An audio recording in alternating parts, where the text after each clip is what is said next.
Hi everybody, welcome to Missy's Imaginings. I hope you're doing great. I hope you're having a good week. Ours has been interesting. It was a good week at work, nothing to report there except for one day when I forgot glasses. Had to go get them. Oh my goodness. So that was a challenge. But then our refrigerator has been working overtime as well with all this hot weather that we're having, and it started making a really strange noise. And so we looked online, and of course there's different possibilities of what would make this noise. So yesterday I worked, and we get up very early, and my aunt used to tease me, and she said, you don't get up in the morning, you get up in the middle of the night. And it's kind of like that. So it was a very long day, and it was very late, because usually on the last day that you're working, then you tend to stay up late, or at least we do. And it was very late, but it was about time. I'm going to hit the hay, I'm going to go to bed, and I'm walking by the refrigerator, and all of a sudden it starts making this horrible, loud, rattling noise, and then it just stopped. I thought, really? At 11 o'clock at night, really? So we looked, and we thought, well, we've got food in the refrigerator, food in the freezer, we've got to do something. So my daughter and I, we pulled it out from the wall, and we unplugged it, we turned the water off, took the panel off the back, and we started looking, and we got a vacuum, we vacuumed everything out, which it wasn't terrible, because it's like a new refrigerator. We've only had it a couple years, maybe 3. But of course the warranty's, gone now. But so we started looking, and I'm looking down, and I thought, wait a minute. So I reach in, of course it's unplugged. So whenever you're working on appliances or something electrical, please unplug. So it's unplugged, the water's turned off. So I reach in by the condensers, and the fan blade had worked its way to where it was hitting the condensers. So I went zip, pushed it back into place. We also had a box fan blowing on everything down there to help cool it, because the fan obviously had stopped working because the blade had hit the condensers and shut off that. And so, but the motor was still running for the actual refrigerator, so it was very warm. Not like dangerous hot yet, because I had heard it, when it happened. So we pushed the fan back into place, got everything where it was supposed to be, and then we're standing back, no hands in the way, nothing in there, and plugged it in. The fan works. Okay, so we unplug it again, because now I have to put the back on, and we put the things back on, and then we plug it back in, turn on the water. It's fine. So I think I finally got to bed, and it was about 2 in the morning. So it was a wild ride. And then today we went to town, because we went to get Jimin from BTS has dropped his 2nd solo album. So we had a fun day for an excursion today. So we did that. And then we got home, and I thought, okay, so now we'll go ahead and start talking about our next project. So we are at the 2nd outfit in the 7-coat 7-color series. So the first was for J-Hope in red, and then the next one will be for Suga in orange. So this outfit will have a shirt style long coat, and then a black shirt, and I think I have to get all the pieces out, but I think there are some black embellishments for the shirt coat as well as the shirt itself. And then we have faux leather orange pants. So this is going to be a fun experiment, because I'll have to take the pieces and wrap them around the foot, because on a BJD's foot, if you have really narrow pants, it can be hard to get the bottom of the pant leg up over the heel of the doll's foot, because they're not soft and squishy like a person's foot, and not as maneuverable because it's plastic. Resin is a plastic. So I have a couple options. One is to kind of go fancy. I don't have orange, well, maybe I do have orange zippers. I can put zippers on the outside of the leg, or I could put an opening in the inseam and then have like a snap closure on the inseam so that it could open a little bit at the bottom, get the foot through, and then you could close it up and snap it. So it's just a couple options. I'm not sure which way I want to go yet, so we'll kind of make that decision when we start putting the pants actually together. So we will take our J-Hope here and move him over so he can supervise. Then we'll go ahead and get the machine ready, and we'll go ahead and start on Shuga's outfit in orange. We're going to begin with the shirt coat. This pattern has a lot of pieces, so we'll kind of take a look at them and what our prep sewing will consist of. So first of all, we have the front and back facings. So we have two of the front facings as well as the back facing. I will be sewing those together at the shoulder, and this pattern is very busy, so let's move this to the side. There we go. So we'll be sewing this to the shoulders on both sides, and when you sew the facing together, kind of as a clue or frame of reference, is you always want the fronts to be facing each other. So this front edge, you want it to be facing each other. So that way, if you mistakenly have your pieces like this, when you lay it out, the front pieces are not facing each other. So you know you have them in the wrong place. So you want it to sew like this. So that way when it's on the garment, those front edges come together. So just a little hint on when you're placing things, because a lot of times, you know, if you don't mark all your fabrics, then it's easy to get those mixed up. So we'll be doing that. Oh, and then once they're sewn, we'll put it back in the correct position. Then I will serge all the way around the outside edge of the facing so that that will have a finished edge on the fabric. So that's my first order of business. I also have contrasting black fabric on this coat. I just thought it would be fun. So the next thing that will be done is the front yokes will be sewn to the front pieces. So here is one of my front edges, and then I will take a front yoke, and this is the neckline, this is the front edge. So with the right sides together, I will sew those pieces and serge them together and create the finished front piece.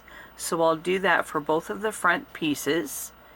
And here's the other one with my other front yoke, so that will be sewn on there, and then serge those. That will create the front pieces so that they will be completed front pieces. Then I have the sleeves. The sleeves will have a cuff, so the first order of business is to sew the cuff to the end of the sleeve. So with right sides together, I will sew that edge, and then I will press the seam towards the cuff. So I have both of my sleeves that I need to sew the cuff onto the end. So I'll do that. Then we have the little pocket, and pockets are optional. Depends on if you want to do the pocket. So the top edge of the pocket will be turned over so that we have finished fold edge on the top, and then the rest will be turned inward, and then it will end up being top stitched onto the garment. So the only edge that's actually going to be sewn is I'll probably serge the top edge and then turn it over and just hem that top edge, because these will be pressed but not sewn, because I only want one line of stitching on those pockets. So the sewing will actually happen when I put it on the front of the garment. So I'm not going to pre-sew anything except the top hemmed edge, which is the opening of the pocket. So I have 2 of those pockets to get ready. Then we come to the back. The back is pleated, and so I've marked, let's see, hopefully that will show, I've marked where my little center back is and then the 2 pleat edges. So these are going to be folded on the outside line, and then that is going to be brought to the center on this side, and then fold on this and bring it to the center, which will create the pleat. There we go. Now you have the option, you can do it either way. If you want it to look kind of like on an Oxford shirt, usually they have the pleat on the outside, which is kind of fun because then it shows a little bit more. And I know that the pattern is really, really busy, but hopefully you can see that that right here are the edges of that pleated center back. So I will probably do that just because it's a little bit more visible. Or if you like, you can bring the pleat to the center on the outside. Where's my, and have the pleat like this so that it just looks like a pleat that's inset. So you kind of have your option. You can do it either way. So that has the pleat going towards the inside of the fabric, and it looks more like this. But I think I am going to do kind of like an Oxford shirt where the pleat is on the outside of the fabric. And I'm not sure of all the real technical names. I just know when we had Oxford shirts in school on those boys' shirts, the pleat was on the outside, and I think that is what I'm going to do on this. And then I will go ahead and stay stitch the top to hold it in place. And once that's in place, we will put right sides together and we will sew the back yoke onto the back to finish up. And this dark thing on my sewing machine makes it hard to see. Here we go, we'll move over. So we'll add the black top yoke to the back to have a completed back piece. Then once that piece is done, we have the collar. And on the collar, I will sew around the outside and upper edge of the collar. Then that will be a 1/4 inch seam allowance. Then I will flip it right side out and probably top stitch it. And then once it's right side out, I will also stay stitch the bottom edge to hold that in place, and then snip the center and then snip toward that stay stitching all along that edge, just to kind of help that have a little more flexibility when I'm putting it into the garment. So that is all the stay stitching I need to do and prep sewing I need to do, and then when it's all finished, we'll take a look at all those pieces. Now we'll take a look at all our pieces that look like candy corn here in the camera. We have the facing that is all sewn together, and the edges have been serged or overlocked so that they're all finished fabric. Then on the inside, I did press these seams open, but I did not serge them because they will be hidden once the garment is complete. We'll only see this side, whereas this edge is not hidden. That's why I finished that with the overlock machine. So those are just pressed open to eliminate a little bit of bulk. So that is the facing all finished. The pockets, I've kind of pre-pressed some of the edges so it will make it easier to place, and I have hemmed the top edge of the pockets, so that part's done. The collar has been sewn and trimmed and turned out and top stitched and then stay stitched, and then I have clipped the little edges there that will make it easier to place into the neckline. So we did that. Then we have the yoke applied to the fronts and the top stitching done on the very edge. And on the yokes, I always take the seam allowance and press it up towards the top, towards the yoke, and then it is stay stitched in place with the top stitching. So there we go. So the front is done. Those are the two fronts.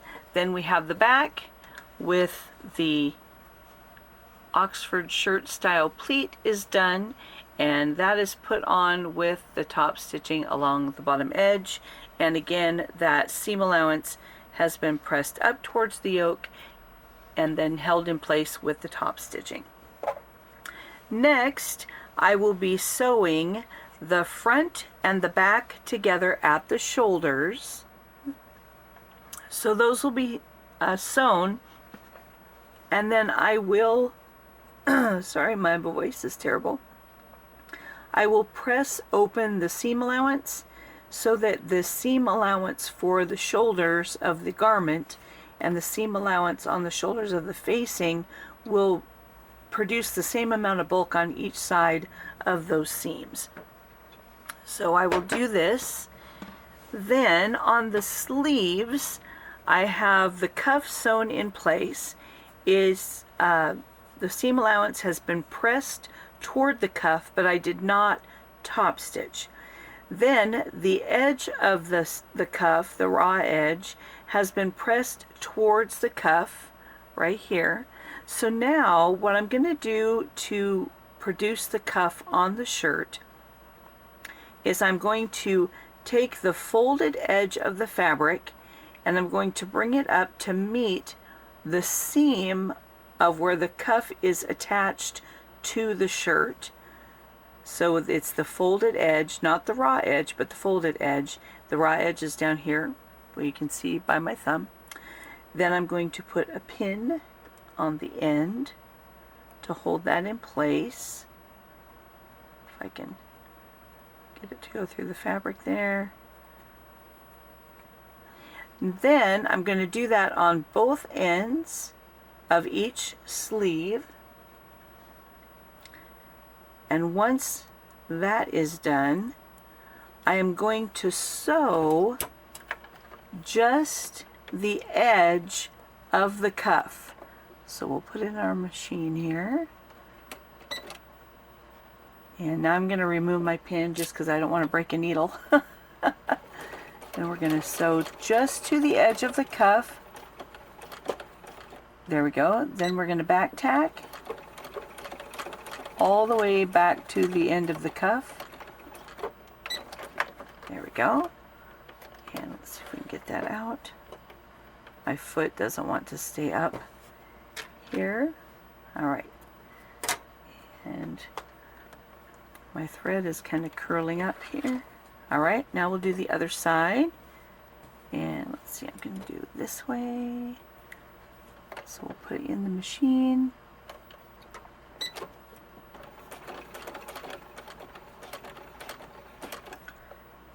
And remove the pin. And I can see where my seam is because I can see the thread from the seam. So then we'll back tack.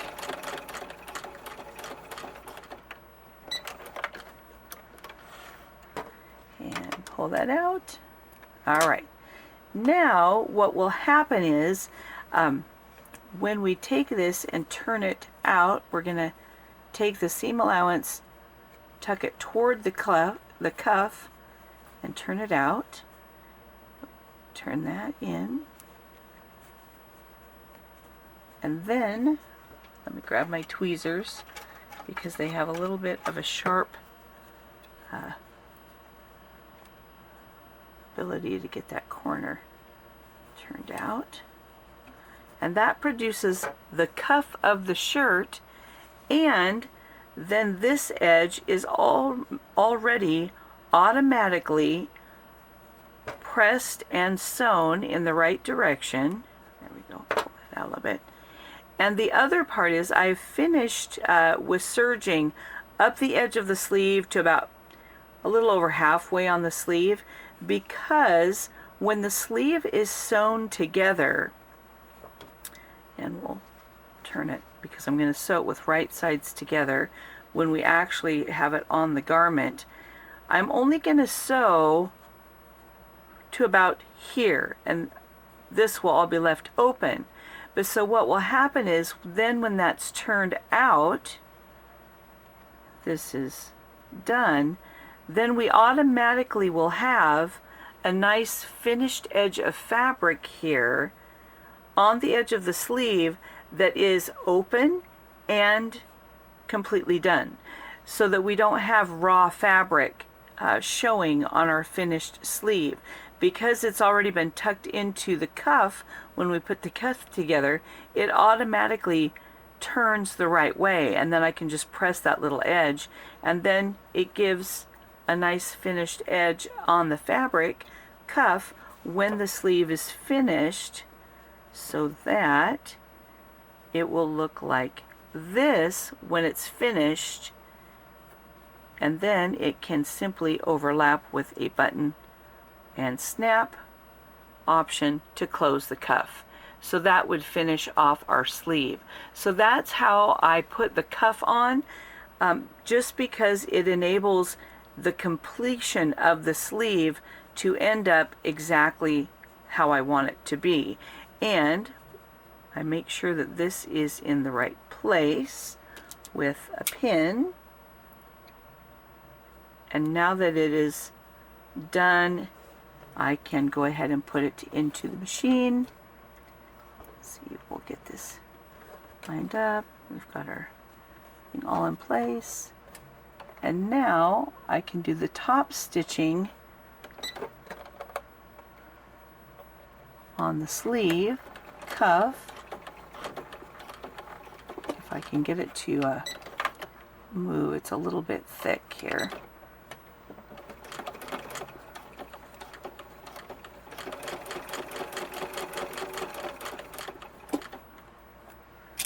Move the pin.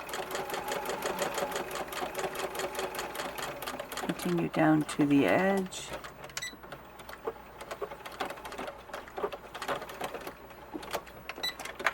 A little bit of a back tack just on the very edge there. And this one, it looked like the back tack didn't want to work very well. So what we'll do is we'll double loop, pull, then we'll double loop again.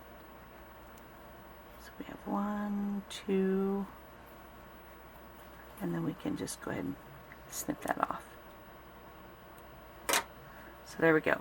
So now our cuff is all finished on the inside and the outside. And there we have it, a finished cuff on our sleeve. So that's just how I like to finish a cuff, so that it helps get everything positioned correctly for my finished product. So I'll do that on this one as well, then put those shoulders together. Once the shoulders are together, I will probably put the pockets on the front, or I may do that before I put them together. I've got all these edges pressed, and this edge pressed in as well. Yeah, maybe I'll do it while it's all flat, and put the pockets on the front. So, well, it was pressed. There we go. It'll take a little bit of manipulation to get it all where it needs to be. But we'll go ahead and put the pockets on the front of the front pieces, and then we'll go ahead and do the shoulders. And then once the shoulders are put together, we will put the collar in and the facing in.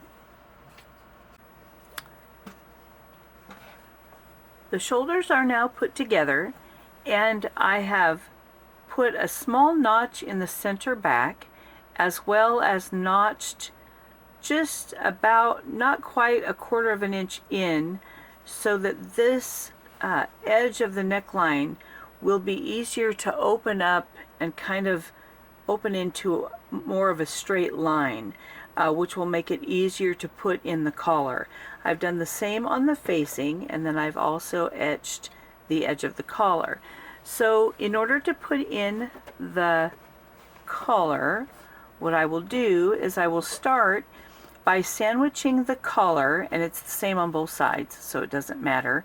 If you have a print on your collar, you want the print that you want to show the most to be on the side of the facing, just because once it's on the garment, for example here, it will fold, and so the edge or the side of the collar that's toward the actual garment, that's going to be folded over and you won't see it.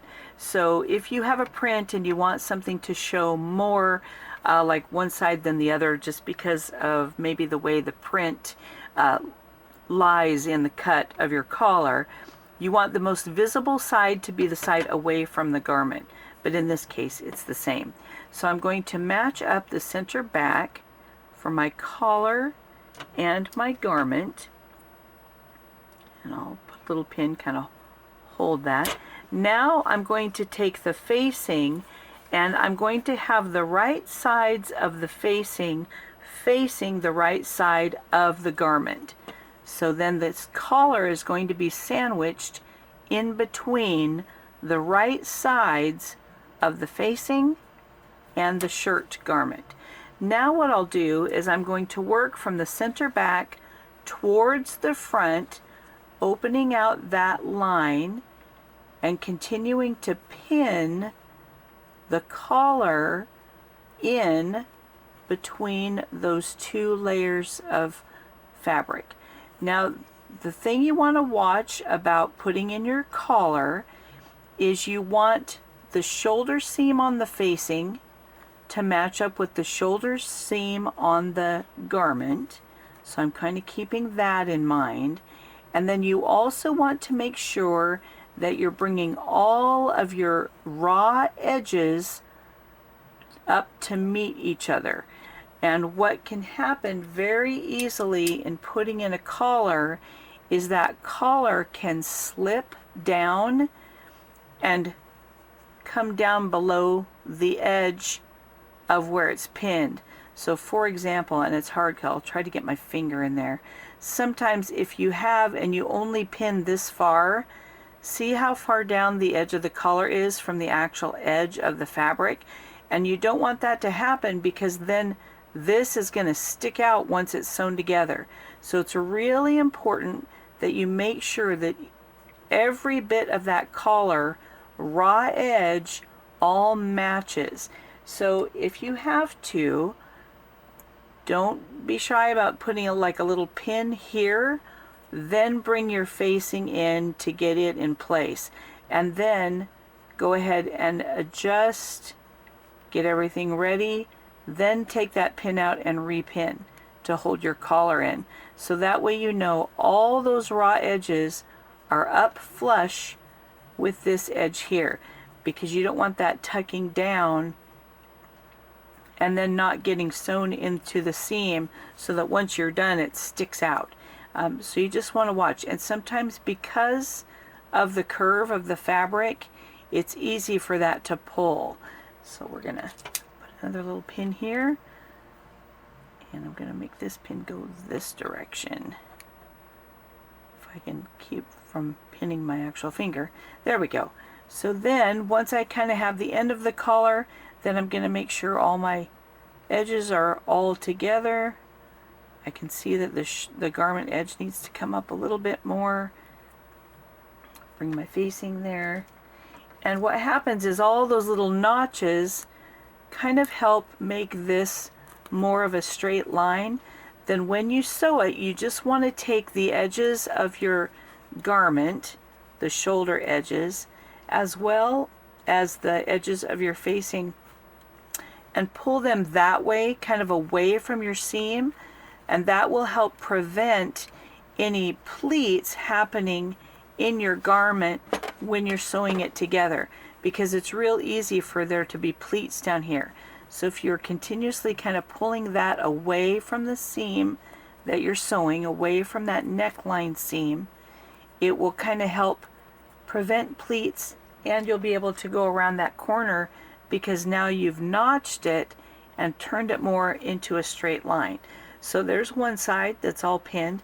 Now I'll work the other way, and then the front facing will be sewn along the front edge of the garment as well. So I'll start at the hemline, go up the front, around the neckline, which will secure in the collar, and then back down the other front, and that will get the facing put in as well as the collar, and then we'll take a look at that.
Now that the bodice part of the garment is done, I will just put a quick note that at the end of the sped up footage, you could see where once I had the collar in, I verified that there were no pleats in the collar or in the bodice.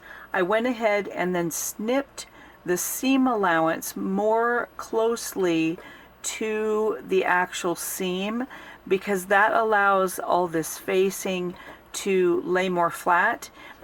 Just because if you don't, it's really hard for that to open up all the way to get around those corners at the shoulder of the neckline though. So I did go in and snip closer and add more snips so that that will lay nice and flat. The next part will be to put in the sleeves. So I have done basting stitches, which if you're new to sewing just means it's long stitches, and I've done 2 rows of basting along the top edge of the sleeve.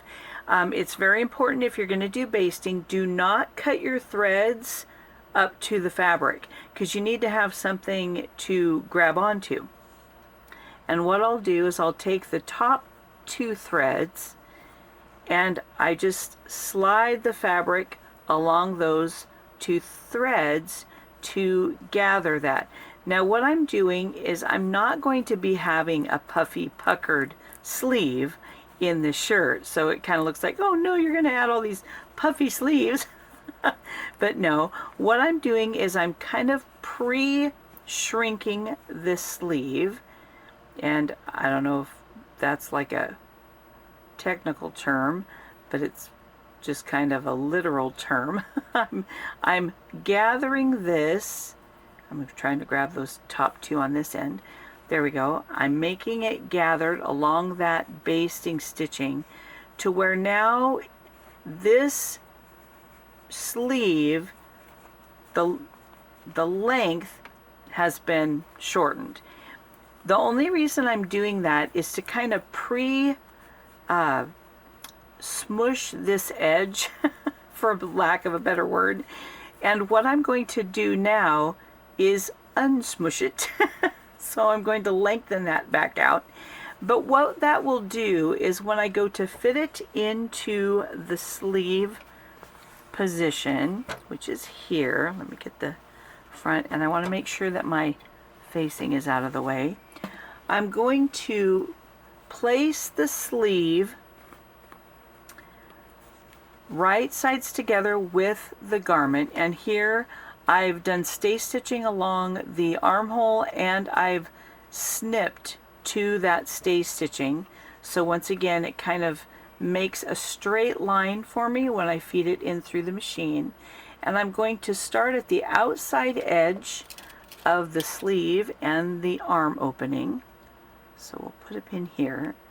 I have not tied or anchored any of these threads in any way. They're just loose.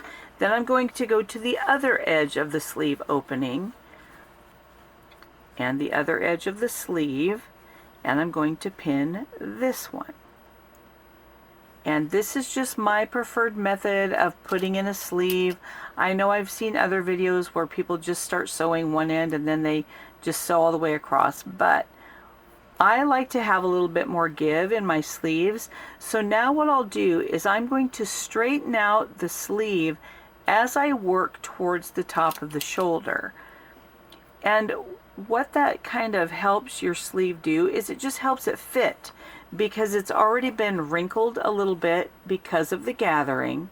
So now I can straighten that out, and that way I can ensure that it's going to fit and get it all pinned in. Now on my patterns, if you're familiar with sewing any of my patterns, I tend to err on the side of making the sleeve bigger than the sleeve opening. The reason being is if you don't have enough sleeve, you're going to have pleats in your garment, which I don't want. But by making the sleeve larger than the opening, just even if it's by a millimeter, it doesn't mean I'm making it a ½ inch bigger. What happens is, as I open up this sleeve and place it in the opening, I'm always kind of smoothing it out as I go. That way, if there's any excess sleeve, it's going to be at the top of the shoulder, and I'm working from the underarm up to the top because I don't want any puckers, you know, in the underarm of my shirt. But then if I do end up with a little bit of extra fabric, it has already been secured in a gather, and it will ensure that it's at the top of the sleeve rather than located in some other weird spot. So that way it will look more natural if I do indeed end up with extra sleeve fabric. But as you can see, while I'm pinning it in here, I'm getting up to the top, and then as I smooth that out, I've only got a little bit of, not really even gathers, but just a little bit of fullness just at the top. And I can kind of very gently kind of smooth that out, holding the shoulder, holding this, and then my sleeve has all been fit to the armhole, and there's the top of my shoulder, and so now it's ready to sew. And if it is a little bit big, all that ease has been taken up because of the gathers, and now it's fit in. And now I can go ahead and take one side and go ahead and put it in my machine and sew around. I always keep the garment on the top, the sleeve on the bottom, so that I can make sure I don't have any pleats in my garment as I'm going around that sleeve edge. So that's kind of how I put in the sleeve, and I'll go ahead and get both of those sleeves put in, and we're almost close to being finished.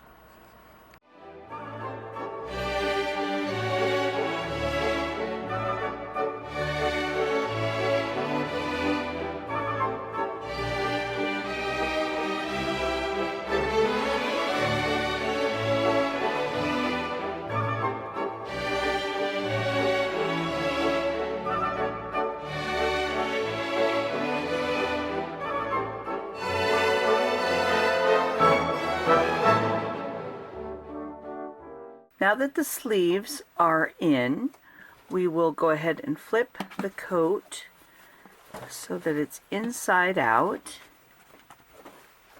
There we go. And we're going to go ahead and start with one sleeve, but we're not starting from the edge of the cuff like we normally would, but we're going to start probably an inch down from where the cuff and the sleeve connect. So about an inch down from that, is where I'll start sewing, because then that leaves the opening for the hand and enough to where the sleeve will overlap and close with a snap on the outside. It might even actually end up being like 1.25 inches. And so I'll start sewing there to the underarm and then down the sides. And once that's done, I will serge and finish that edge so that it's nice and finished. Then we'll do both sleeves, then serge around the hemline and hem the jacket. And then I have some little black buttons that we'll use with snaps for closures at the cuffs and then down the front.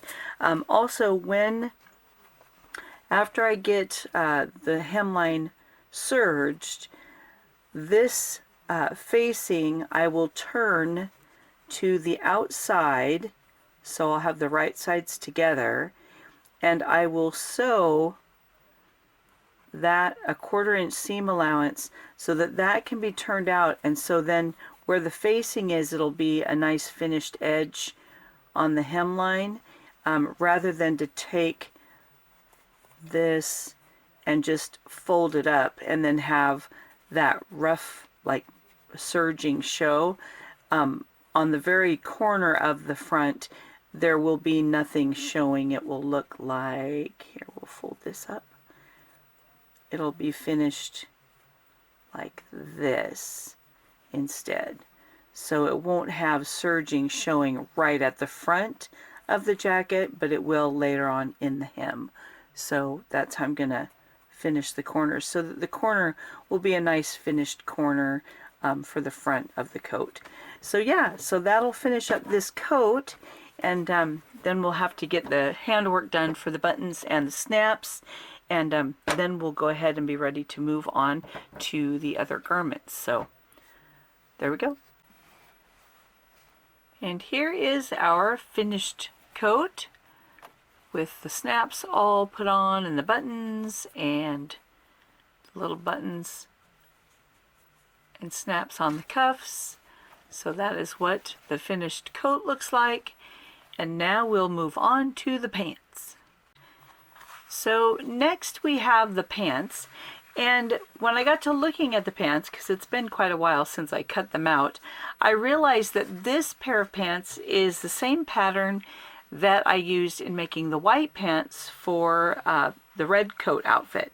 So everything would be the same, except I thought it might be fun to put a zipper in the side seam of the pants on the outside, so that about 4 inches or so would be able to be unzipped, and there we go, and be open in case you had like a wide boot or something that wanted to show. And I don't know, just for kind of a fun little addition to the design. So I am going to go ahead and alter the order that I do the pants a little bit. So first I'll take care of the pleats at the top and getting the pocket in, but then before I do the center back seam and then the little crotch seam here, I am going to go ahead and do the side seams of the fronts to the back, so I can go ahead and put the zipper in the lower leg. So I just thought that might be just a fun addition to the design. So I will get all the prep work done and get those pockets in, and then when it's time to put the zipper in, I'll come back and show how we're going to do that. So I have all the pleats in, and because the faux leather is really, really thick, I actually sewed the little dart or the little pleat down to 3/4 of an inch, so that it'll kind of help keep it in place until I get the waistband on.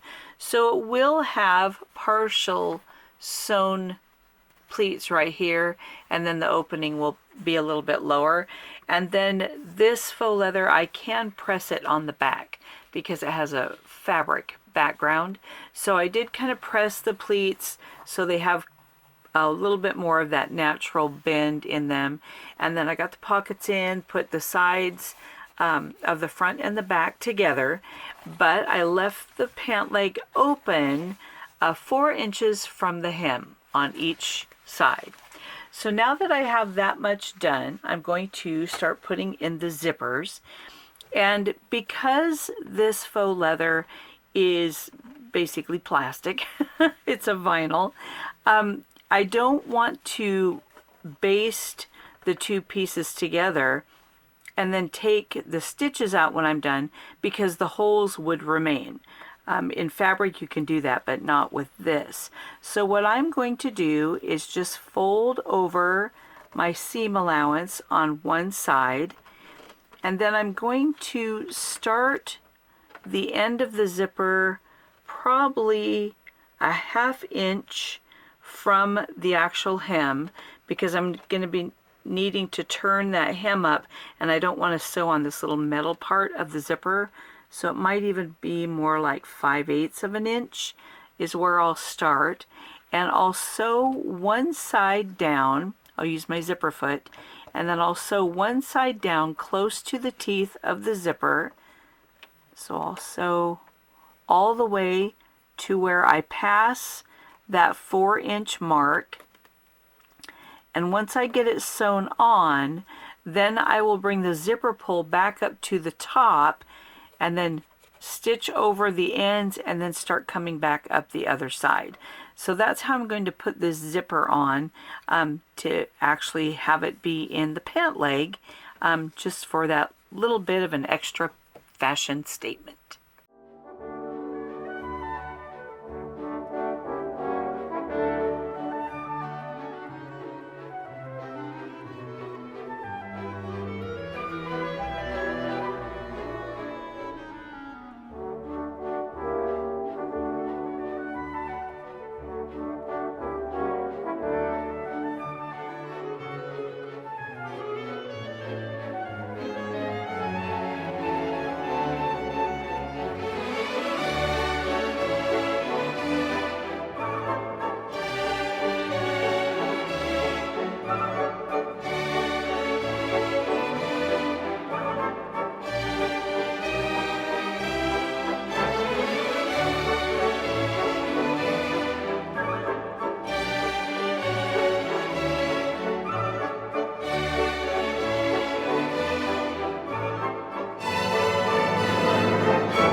And now the side is done with the zipper in, and the zipper can be unzipped and have an open leg at the bottom and then zip back up.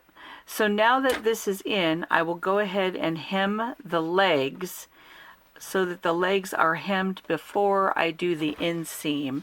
And now I will go ahead and put the fronts together like I normally do, the backs together like I normally do, and then go ahead and put the darts in when I fit it onto the doll. Make sure the darts fit. Because it's the same pattern, I know it's going to be about a 1/4 inch dart, so I'll go ahead and add that, and then I'll go ahead and do the inseam, and these pants will be finished. Now as to this little decorative bit, because a zipper is wider than my seam allowance, I went ahead, and because my machine wanted to take that extra little weird stitch that it sometimes does, I just did a little decorative finish there just so that it's kind of looking a little bit more on purpose as the end of a zipper, and then I'll just do that on both sides. So sometimes if you make a little mistake, it's okay. Just, you know, take a little extra time to make it look like you did it on purpose. So there we go.